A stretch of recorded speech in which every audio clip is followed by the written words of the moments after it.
Estamos diante do Palacio da Ópera da Coruña porque hoxe, xa vos lo advirto, poñedevos guapos e imos vos levar a un espectáculo etnográfico maravilloso.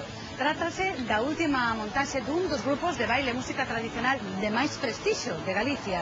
Falamos de Xacarandaina, un grupo que nacía lá por 1978 e que xa daquela facía algo extrañísimo, que era ir por as aldeas para investigar e recoller pezas musicais e de baile. En todo este tempo xa imaginades que foron creando un arquivo e un repertorio amplísimo, un auténtico tesouro. Hoxe non o imos coñecer todo, pero si un anaquiño, polo menos, dese espectáculo que se titula Prestixio. Imos coñecer os bailaríns, os directores, os mestres, e tamén a outra parte de Xacarandaina, que é unha asociación cultural juvenil que nacía tamén en 1979. Son moitísimos e temos moitísimo que ver, así que mellor non perder máis tempo e ímonos xa que o espectáculo está a piques de empezar. Imos. Chegamos no momento ideal, comeza o espectáculo e con el a música e o baile. Un espectáculo que, como xa vos dixemos, chamase Prestixio, sí, como aquel barco que pintou de negro a costa galega. Pero unha das cousas que non puido manchar o chapapote foi a cantidade de bailes e de cantigas que se conservan na zona de Bergantiños e da Costa da Morte. Para guiarnos por elas está o Golpellás, un afiador que sobre o escenario nos vai fiando o espectáculo mentras nos conta as súas andanzas por esas terras mariñeiras. Unha viaxe que vai de verán a verán, de festa en festa, pasando polo Nadal, polo Entroido ou polo San Xoán, e que mostra os bailes de boda, os cantares das tabernas, en fin, unha mostra ampla e fermosísima dos mil xeitos que os galegos temos de arrimar troula.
Son espectáculos de moitísima traballo, de moitísimo esforzo, dun presupuesto alto. Alto, sí, sí. Que logo imagino que habrá que rentabilizar.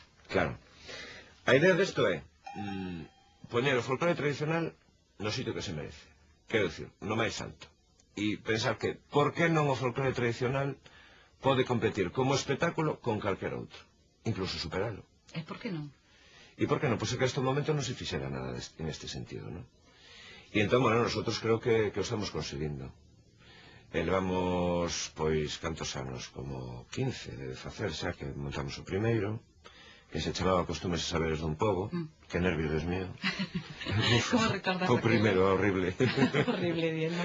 Seguro que non foi moi gratificante. No, moi gratificante, sí, pero bueno, foi tamén o resultado que nos animou a seguir nesta liña, non? Que foi o que máis vos animou? O feito de que responder ao público... O público, sí. O público. Bueno, os espectáculos están pensados para o povo. Entonces, e cumplen varias funcións. A primeira delas é dar unha información cultural e etnográfica da túa historia. A segunda é un rollo artístico no que das cara á galería unha cousa con gusto e que entra polos ollos e que che sabe. E terceiro, pois que é moi gratificante que a xente se sinta identificada con aquilo que ven no escenario, porque ao final eso sabe a terra e chega aquí ao corazón.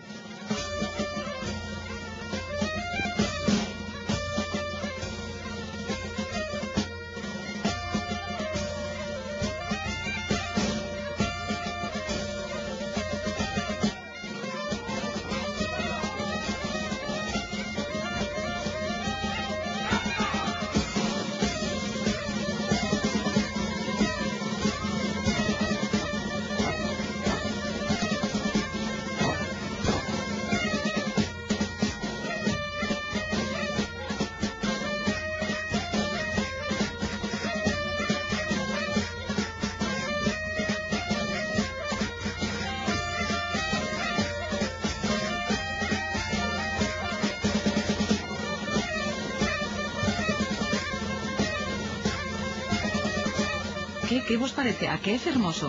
Pois para chegar a montar espectáculos como este hai moito que traballar. Detrás hai anos de aprendizaxe e de investigación, anos de esforzo dos centos de mozos e mozas que pasaron por Sacarangaina desde que se formou o grupo en 1978, que se di pronto, pero son case 30 anos, 3 décadas recollendo tradicións e sementándoas a través de todo tipo de actividades que encheron a cidade da Coruña de música e de festa. Algúnas xa se converteron en citas inexcusables, por exemplo os míticos concursos no Teatro Colón, tantos nervios, ou o Día da Muiñeira, ou a Romería do Lecer, a que acoden milleiros de persoas de todas as idades. Os obxectivos de todo isto, difundir a tradición, pero tamén pasalo ben, e para iso nada mellor que moverse por Galicia, polo mundo, polos festivais internacionais, como os de Francia, Italia, Escocia, Hungría, Ucraína, Checoslovaquia, Bélxica, Portugal. En todos estivo Sacarangaina, iso si con enorme esforzo, sen luxos, pasando noites de autobús e comendo ricos bocatas de xamón e chourizo, pero cada viaxe foi inesquecible.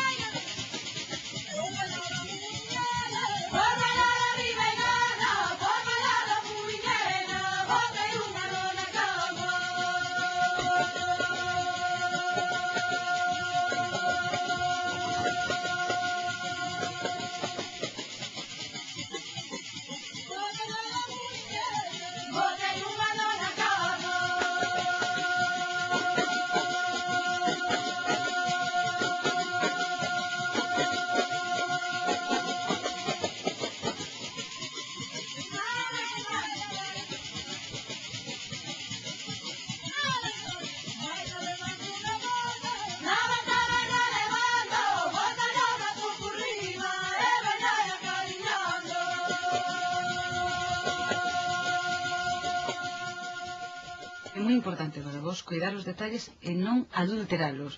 Sí, a idea principal é esta, ¿no? A ver, explícanos este...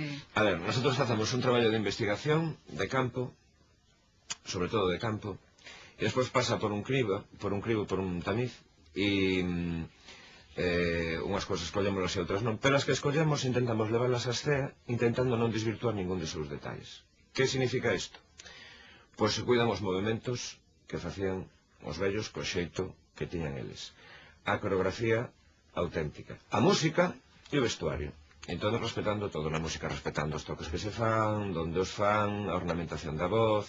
Pero, bueno, certa adulteración, entre comillas, é inevitable no momento en que o colocas encima dun escenario. Efectivamente. No momento en que o convertes en espectáculo, está de alguma maneira desvirtuando... Claro, o que sobe un escenario, o que non o bailan as persoas que son propias do sitio, deixa de ser tradicional, non? Entón, é unha visión que nos facemos deso que topamos na aldea. E isto xa o facíades aí no 25 anos, cando empezastes. Sí, sí. Ese era un traballo que daquela non era moi habitual.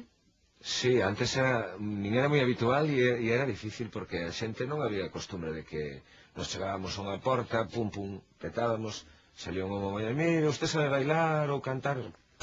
a porta nos dentes. Despois tiñamos que ir a tratar, bueno, pues sabíamos que unha muller bailaba moi ben ou cantaba moi ben, non nos quería cantar, íbamos a falar co cura ou íbamos a falar con alguén conocido dela. Hai xente que di que xa está todo recollido e hai xente que di que ainda queda moito por recoller. Donde estamos? No punto medio.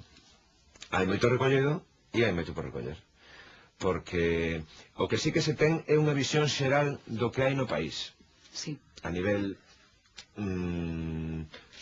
baile tradicional ou canción tradicional ou tal. Temos un coñecemento xeral, pero dentro de eso hai moitos matices que están por recoller e aparecen cosas maravillosas. E personas, non? Porque, claro, decir, cada persona, ao fin e ao cabo, dáballe tamén o seu... O seu aquel. Hai verdadeiros artistas neste país, verdadeiros, outros se morreron, que é unha cousa alucinante oílos e a mellor xente que hai 40, 50 anos que non canta ou que non baila ou que... E é impresionante verlo.